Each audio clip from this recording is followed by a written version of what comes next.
Friends, मैं यशवीन आपका स्वागत करती हूँ तक्षशिला ट्यूटोरियल्स के ऑनलाइन चैनल पर। दोस्तों, आज लेक्चर होगा हमारा 6.14। लेक्चर 6.14 इस चैप्टर का लास्ट लेक्चर है। चैप्टर नंबर 6 जो हम पढ़ रहे थे बायोमोलिक्यूल्स, उसका लास्ट लेक्चर आज है 6.14। आज के लेक्चर में हम दो टॉपिक्स कवर करेंगे। पहला होगा मानव जीनोम, जिसको ह्यूमन जीनोम बोलते हैं, और दूसरा टॉपिक होगा हमारा डीएनए फिंगरप्रिंटिंग, जिसको अंगुली छापन भी बोलते हैं। डीएनए अंगुली छापन, डीएनए फिंगरप्रिंटिंग। ठीक दोस्तों, तो आज का पहला टॉपिक हमारा है मानव जीनोम। जीनोम जिसको कहते हैं ह्यूमन जीनोम। वैसे जीनोम काफ़ी सारे जीवों में पाया जाता है, बहुत सारे जीवधारियों में, ज़्यादातर जीवधारियों में जीनोम मिलता है, लेकिन हमें बात करनी है आज के लेक्चर में सिर्फ ह्यूमन जीनोम के बारे में। हमें किसके बारे में पढ़ना है? मानव जीनोम के बारे में। अब मानव जीनोम होता क्या है, कहाँ मिलता है? तो ये भी एक बहुत छोटी सी इकाई है जो कि कोशिका में मिलती है।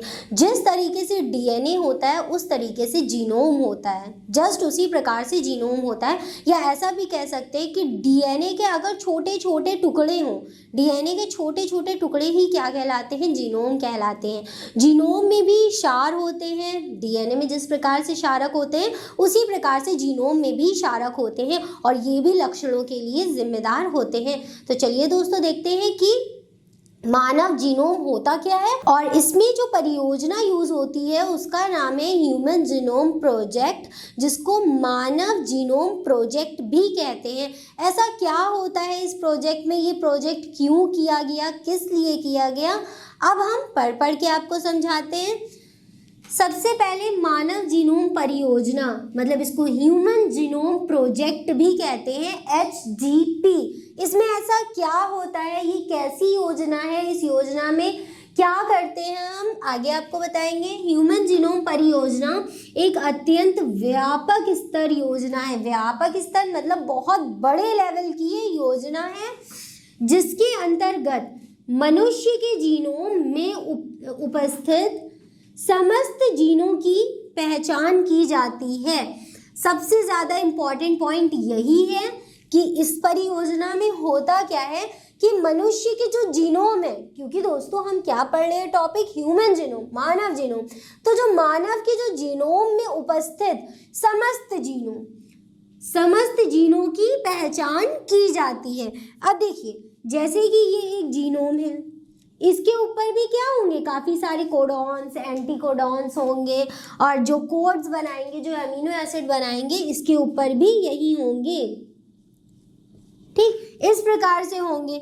ये कौन सा जीन पहचान की जाती है? इसमें पहचान की जाती है कि कौन सा जीन किस प्रकार की प्रोटीन बनाएगा और वो क्या लक्षण प्रकट करेगा। दोस्तों, अगर हमें इस परियोजना पूरी कंप्लीट हो गई तो ये एक बहुत ही बड़ी खोज कहलाएगी। इसलिए क्योंकि इसमें क्या होता है कि हमने आपको बताया था, जो क्षारक होते हैं, N2 बेस होते हैं, वो अमीनो अम्ल बनाते हैं। ठीक, और वही अमीनो अम्ल जब आपस में इकट्ठा हो जाते हैं तो प्रोटीन बना लेते हैं। फिर यही प्रोटीन होती है हमारे लक्षणों के लिए जिम्मेदार। लक्षणों के लिए कैसे जिम्मेदार होती है? क्योंकि जिस प्रकार से ये प्रोटीन बनती है, जिस प्रकार की ये प्रोटीन बनती है, उसी प्रकार के हमारे लक्षण होते हैं। तो जब हमें ये पता चल जाए कि अगर ATG है और ATG किस प्रकार की प्रोटीन बनाएगा और उससे किस प्रकार के लक्षण उत्पन्न होंगे, तो हमें ये बात भी पहले से पता चल जाएगी कि एक मनुष्य है, उसको आने वाला रोग क्या होगा। ठीक, अगर किसी मनुष्य के जीनोम की हम स्टडी कर ले पूरी तरीके से, तो इवन हमें ये भी पता चल जाएगा कि उसकी मृत्यु कब होगी। यही तो है ह्यूमन जीनोम प्रोजेक्ट, जो कि एक बहुत व्यापक, बहुत पूरे वर्ल्ड फेमस ये प्रोजेक्ट है। क्यों? क्योंकि इसमें जितने हमारे डीएनए में, जितने जीनोम में जितने भी प्रोटीन बनाने वाले स्रोत हैं, जैसे N2 बेस है, वो किस प्रकार की प्रोटीन बनाएगा आने वाले समय में। अगर किसी ह्यूमन को, किसी मानव को आने वाले समय में कोई बीमारी होगी तो वो किस वजह से होगी, कब होगी, वो बीमारी का क्या कारण होगा, ये सब भी पता चल सकता है इस जीनोम प्रोजेक्ट के तहत। इसीलिए इस जीनोम प्रोजेक्ट को शुरू किया गया कि हमें पता चल सके कि कौन से जो ऐसे एमिनो अम्ल हैं, कौन से ऐसे डीएनए हैं, कौन से ऐसे क्षार हैं जो कि किस प्रकार की प्रोटीन बनाते हैं जो कि हमारे लिए अच्छी हो और हमारे लिए बुरी भी हो सकती है। तो दोस्तों आगे बढ़ते हैं। उपस्थित समस्त जीनों की पहचान की जाती है। जब जीन की पहचान हो जाएगी तो जीन से मिलने वाले क्या क्या चीजें हैं हमें उसकी भी पहचान हो जाएगी। ठीक दोस्तों, फिर आगे बढ़ते हैं। डीएनए में मिलने वाले क्षारों का अनुक्रम, डीएनए में मिलने वाले क्षारों का अनुक्रम जैसे कि ये लिखा है, किसी भी जीव का आनुवांशिक सूचना का निर्धारण करता है। ये बात तो हमें पता है और जो हमने अभी आपको इससे पहले बताया है। ठीक, डीएनए में मिलने वाले क्षारों का अनुक्रम मतलब ये अनुक्रम किसी भी जीव का आनुवांशिक सूचना का निर्धारण करता है।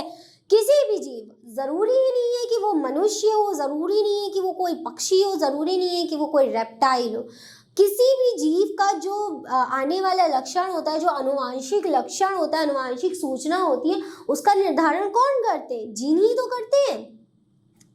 डीएनए में मिलने वाली क्षार और डीएनए में मिलने वाली क्षार क्या, उन्हीं को तो हम जीन कहते हैं। दूसरे शब्दों में किसी भी जीव की आनुवांशिक व्यवस्था उसके डीएनए में मिलने वाले अनुक्रम, दोस्तों देखिए यहाँ पे भी अनुक्रम नाम आया और यहाँ पे भी अनुक्रम नाम आया। ठीक, अनुक्रम से निर्धारित होती है। दूसरे शब्दों में अगर कहा जाए तो किसी भी जीव की आनुवांशिक व्यवस्था, आनुवांशिक व्यवस्था मतलब वो व्यवस्था जो एक पीढ़ी से अगली पीढ़ी उसके लक्षणों को भेजती है, वही लक्षण।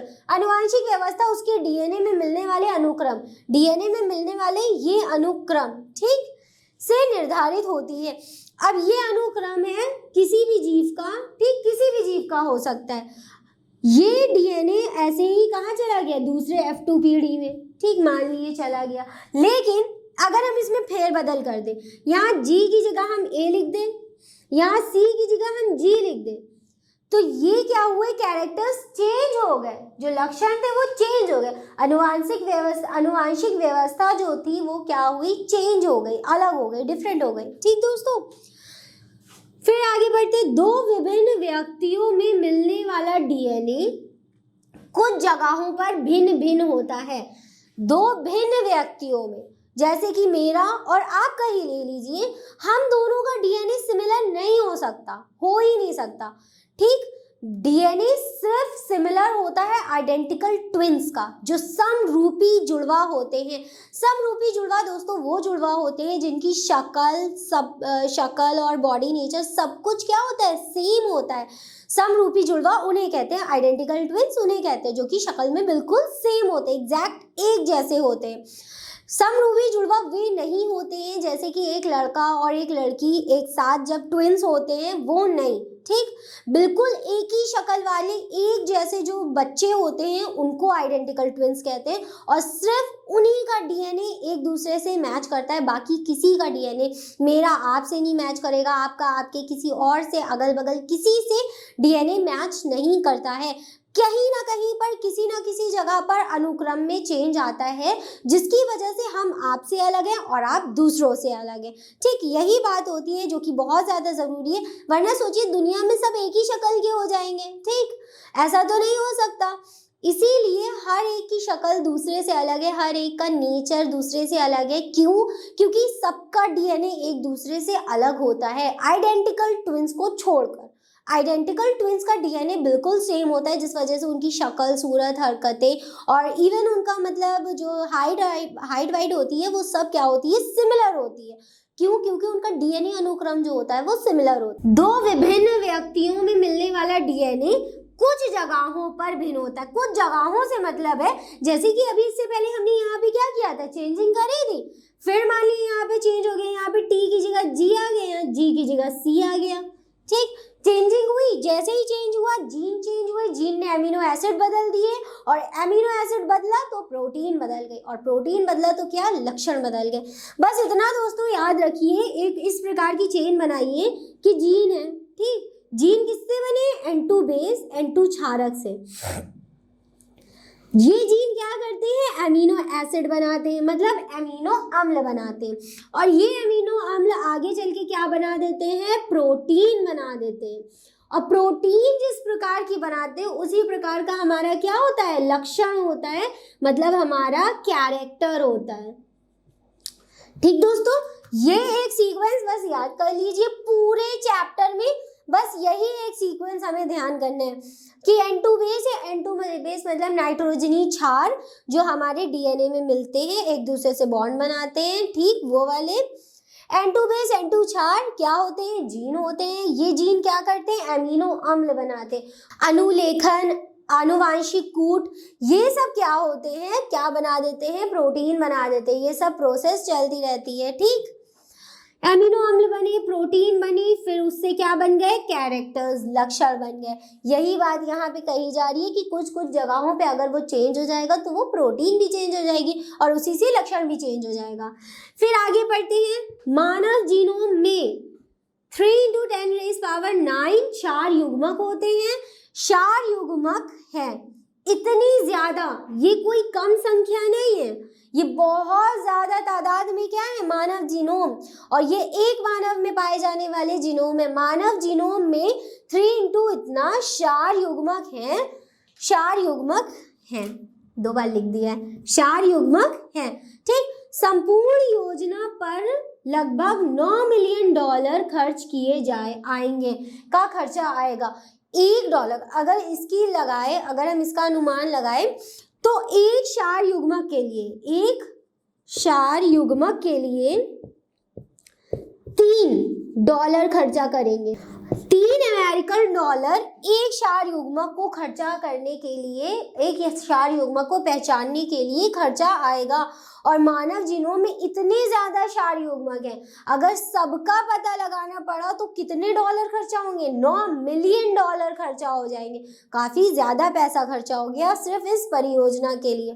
तो दोस्तों, ये परियोजना बहुत ही बड़ी परियोजना है जिसके लिए पूरे विश्व से क्या होता है, सारे हजारों साइंटिस्ट एक साथ बैठ के इस योजना को पूर्ण करने की कोशिश में लगे हुए हैं। ऐसा अनुमान लगाया गया कि 13 वर्ष लगेंगे इस परियोजना को पूरा करने में। और क्या होता है, इसमें पूरी दुनिया में हर साइंटिस्ट, मतलब जितने भी बायोलॉजी से रिलेटेड, इस जीनोम प्रोजेक्ट से रिलेटेड साइंटिस्ट हैं, वो इन सब का पता लगाते हैं और उनको अपलोड करते रहते हैं। ठीक, इस वेबसाइट पे अपलोड करते रहते हैं कि इस प्रोटीन का, इस एमिनो एसिड का 3 कोडॉन होते हैं।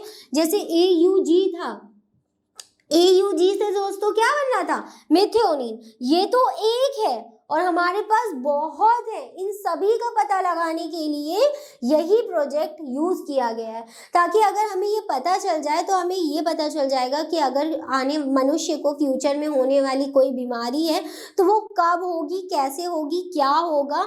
और अगर इसका पता चल जाए तो जैसे कुछ बच्चे होते हैं जो कि जन्मजात थोड़े से मेंटली डिस्टर्ब होते हैं, तो उसका भी पता हमें पहले ही चल जाएगा कि जो आने वाला नया शिशु है उसके अंदर किस प्रकार की लक्षण उत्पन्न होंगे।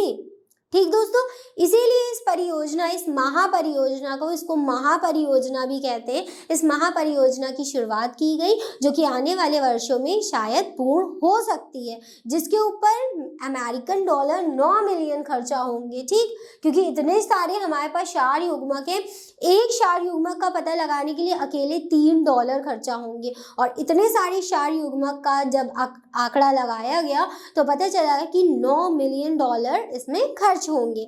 और फिर दोस्तों, इसको लिखने के लिए काफ़ी सारे पृष्ठ की, पेजेस की भी ज़रूरत होगी, तो उस पर इसको आराम से लिख सकते हैं कि इससे ये बनेगा, उससे वो बनेगा, इस प्रकार से। तो दोस्तों, मानव परियोजना, मानव जीनोम प्रोजेक्ट या ह्यूमन जीनोम प्रोजेक्ट यहीं पे कंप्लीट होता है।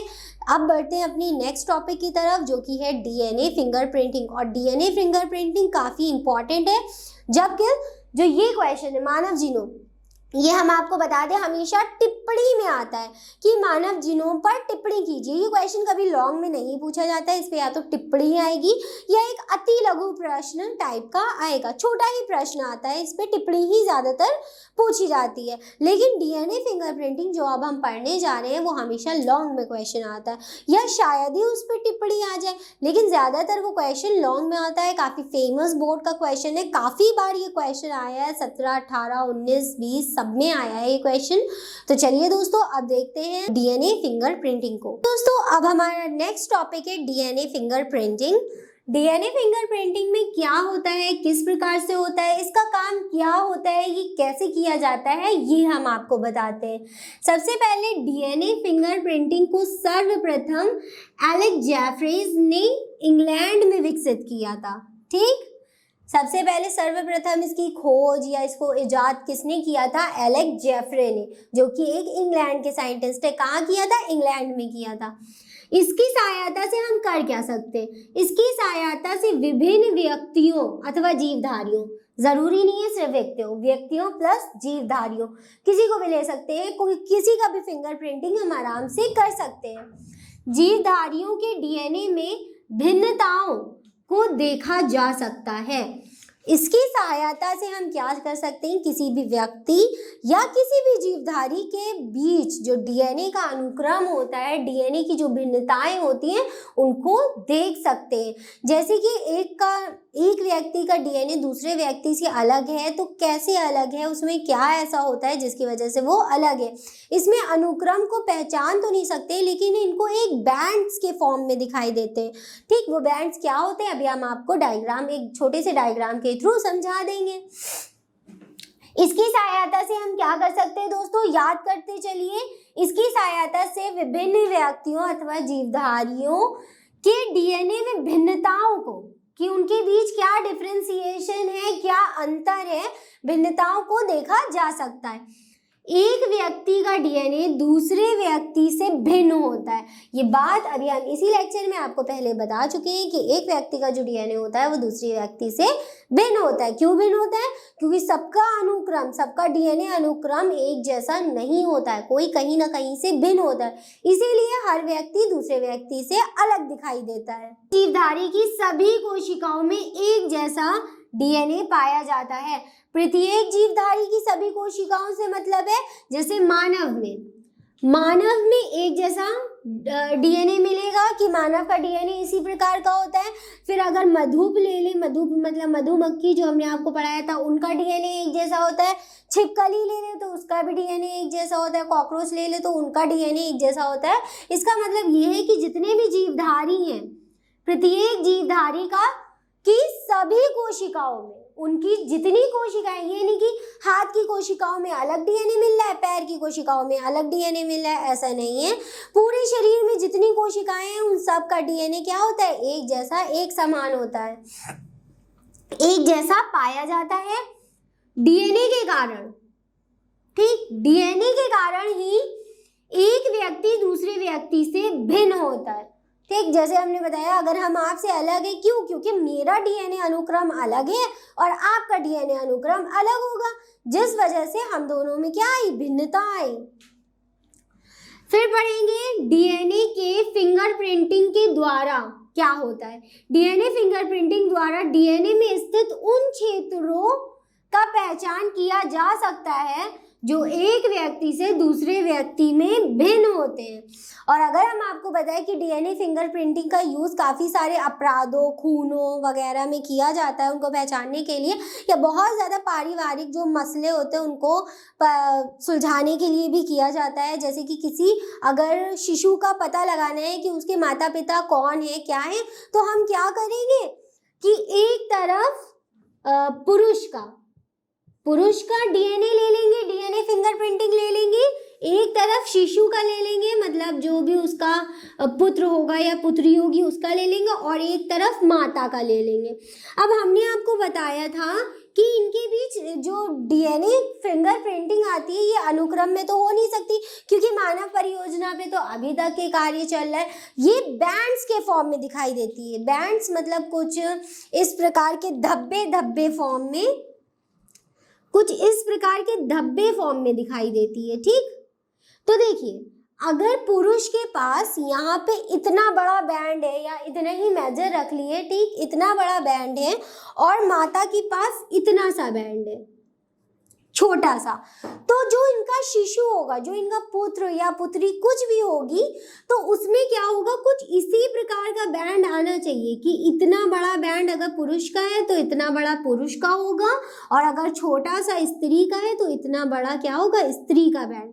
ये बैंड शिशु में होना चाहिए। अब मान लीजिए पुरुष में सिर्फ इतना बैंड है और स्त्री में कुछ नहीं है, कुछ का मतलब कुछ नहीं है, जीरो बैंड है, बिल्कुल बैंड यहाँ पे दिखाई नहीं दे रहा है। यही तो होता है कि एक व्यक्ति से दूसरे व्यक्ति में किस प्रकार मात्रा में भिन्न है, उनके क्या होता है, क्षेत्रों का पता लगाया जाता है। ये वाली लाइन पढ़िए, डीएनए के फिंगरप्रिंटिंग के द्वारा डीएनए में स्थित उन क्षेत्रों का, ये क्षेत्र है, उन क्षेत्रों की पहचान की जा सकती है जो कि एक व्यक्ति से दूसरे व्यक्ति में अलग होते हैं। जो इनका है डीएनए फिंगरप्रिंटिंग, वो माता की डीएनए फिंगरप्रिंटिंग से अलग है, लेकिन जब माता और पिता का फिंगरप्रिंटिंग मिला देते हैं तो वो शिशु में फिंगरप्रिंटिंग उसके आते हैं।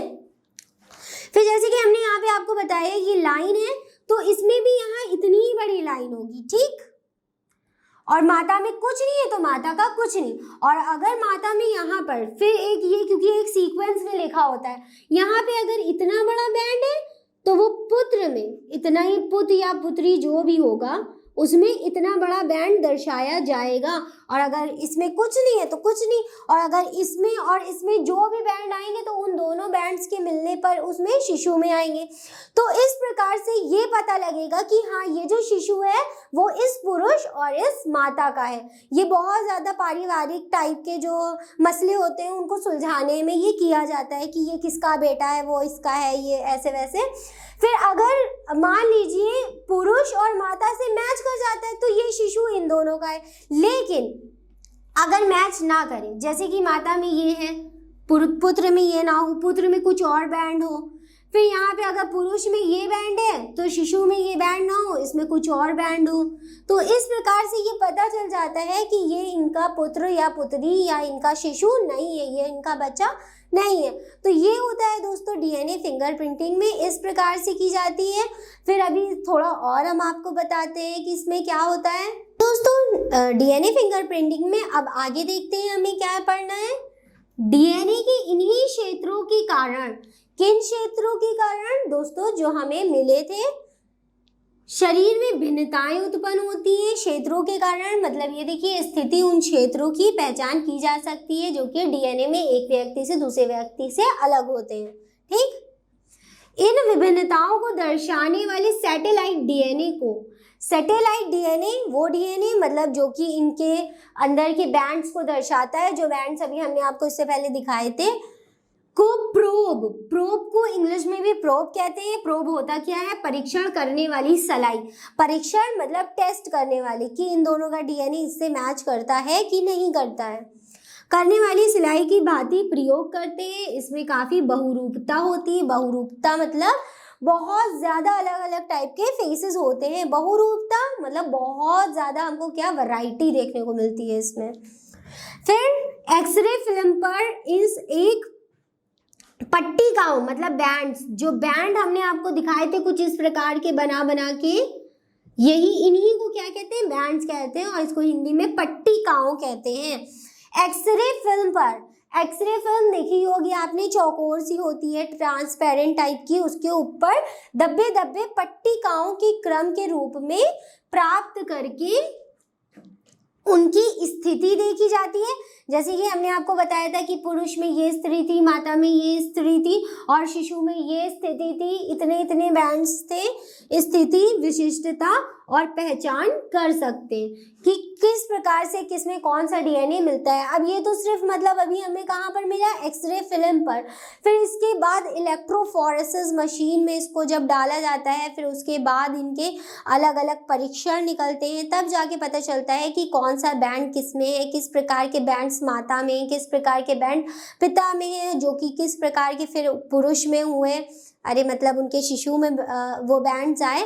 तो इसी प्रकार से ये हुआ जाता है। अब डीएनए फिंगरप्रिंटिंग के लिए आप सैंपल्स मतलब उनको डीएनए कहाँ कहाँ से हमें मिल सकता है, लार से डीएनए मिल सकता है, शुक्राणु से डीएनए मिल सकता है, खून रक्त से रुधिर से डीएनए मिल सकता है, बोन से डीएनए मिल सकता है, इवन अगर कोई हड्डी का ढांचा मिला है मतलब जैसे कोई स्केलेटन मिला है तो उसकी बोन से हम बोन मैरो से डीएनए निकाल के भी ये पता लगा सकते हैं कि ये किस व्यक्ति का डीएनए है या किस पक्षी का डीएनए है, इस प्रकार से पता लगा सकते हैं। तो खून हो गया, हड्डी हो गई, वीर्य में मिलते हैं, शुक्राणुओं में मिलते हैं डीएनए, उससे सबसे अलग करके नाखून में भी आपके डीएनए मिल सकता है। इवन बाल के जो रूट होते हैं, अगर बाल को बीच से काट दे तो नहीं, बाल के जो रूट होते हैं जैसे बाल को खींचने पर लास्ट में at the end point white colour का मिलता है, इवन वहां से भी हम डीएनए को सेपरेट कर सकते हैं। ठीक, तो इन सभी जगहों से हमें क्या मिल जाएगा, डीएनए मिल जाएगा। उस डीएनए से डीएनए फिंगरप्रिंटिंग हो सकती है, उनके अनुक्रमों की पहचान हो सकती है कि किस प्रकार से अनुक्रम माता में है, किस प्रकार से पुरुष में है। और ये बहुत ज़्यादा अपराधों को पकड़ने के लिए भी डीएनए फिंगरप्रिंटिंग यूज़ किया जाता है। तो एक प्रकार से डीएनए फिंगरप्रिंटिंग बहुत ही ज़्यादा यूज़फुल है। और तो दोस्तों हमारा लेक्चर जो होता है वो यहीं पे कंप्लीट होता है। इस लेक्चर से रिलेटेड सारे नोट्स आपको डिस्क्रिप्शन बॉक्स में मिल जाएंगे। प्लस ये चैप्टर भी हमारा आज कंप्लीट होता है। चैप्टर में 14 लेक्चर्स थे, वो 14 लेक्चर हमारे कंप्लीट होते हैं। फिर भी अगर आपको कोई डाउट है, कोई क्वेश्चन है तो आप हमसे कॉन्टेक्ट करके पूछ सकते हैं। इस पूरे चैप्टर में हमने सिर्फ डीएनए, आरएनए, उनका अनुलेखन के बारे में पढ़ा। अगर कोई भी आपका डाउट है शुरू से लेकर लेक्चर से एंड लेक्चर तक के, अगर कोई भी डाउट है तो वो आप हमसे कांटेक्ट करके पूछ सकते हो। तो दोस्तों आज का लेक्चर यहीं पे ख़त्म होता है। मिलते हैं अपनी नेक्स्ट क्लास में। Thank you.